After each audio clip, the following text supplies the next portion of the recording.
Rich Dad Poor Dad, Lesson-1. The rich don't work for money.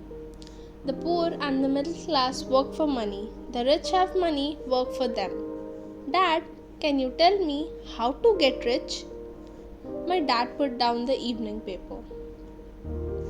Why do you want to get rich, son? Because today Jimmy's mom drove up in the new Cadillac and they were going to the beach house for the weekend. He took 3 of his friends, but Mike and I weren't invited. They told us we weren't invited because we were poor kids. They did? My dad asked incredulously. Yeah, they did, I replied in a hurt tone. My dad silently shook his head, pushed his glasses up the bridge of his nose, and went back to reading the paper. I stood waiting for an answer. The year was 1956. I was 9 years old. By some twist of fate, I attended the same public school where the rich people sent their kids. We were primarily a sugar plantation town. The managers of the plantation and the other affluent people, such as doctors, business owners, and bankers, sent their kids to this elementary school. After grade 6, their children were generally sent off to private schools. Because my family lived on one side of the street, I went to the school. Had I lived on the other side of the street, I would have gone to a different school with kids from families more like mine. After grade 6, these kids and I would go on to the public intermediate and high school. There was no private school for them or for me. My dad finally put down the paper. I could tell he was thinking. Well, son, he began slowly. If you want to be rich, you have to learn how to make money. How do I make money? I asked. Well, use your head, son, he said, smiling. Even then, I knew that really meant. That's all I'm going to tell you, or I don't know the answer, so don't embarrass me. The next morning, a partnership was formed when I told my best friend Mike what my dad had said. As best as I could tell, Mike and I were the only poor kids in the school. Mike was also in the school by a twist of fate. Someone had drawn a jog in the line for the school district, and we wound up in school with the rich kids. We weren't really poor, but we felt as if we were because all the other boys had new baseball gloves, new cycles, and new everything. Mom and Dad provided us with the basics like food, shelter, and clothes. But that was about it. My dad used to say, if you want something, work for it.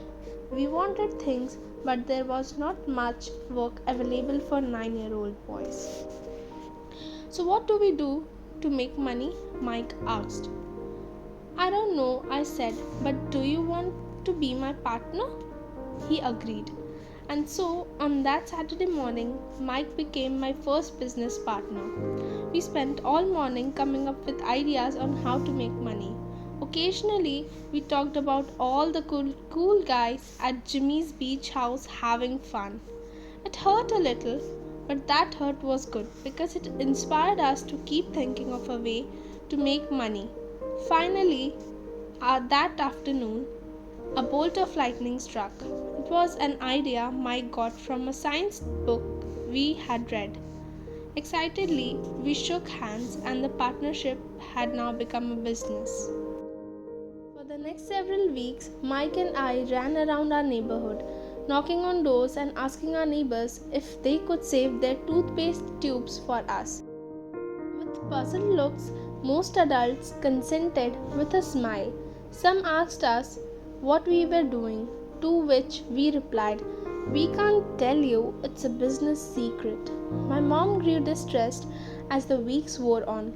We had selected a site next to her washing machine as the place we would stockpile our raw materials. In a brown cardboard box that at one time held catsup bottles, one little pile of used toothpaste tubes began to grow. Finally, my mom put her foot down. The sight of her neighbor's messy, crumpled, used toothpaste tubes had gotten to her. What are you boys doing? She asked. And I don't want to hear again that that's a business secret. Do something with this mess or I'm going to throw it out. Mike and I pleaded and begged, explaining that we would soon have enough and then we would begin production. We informed her that we were waiting on a couple of neighbors to finish their toothpaste so that we can have their tubes. Mom granted us a week extension. The date to begin production was moved up and the pressure was on. My first partnership was already being threatened with an eviction notice by my own mom.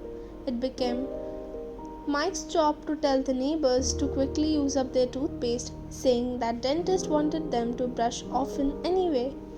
I began to put together the production line.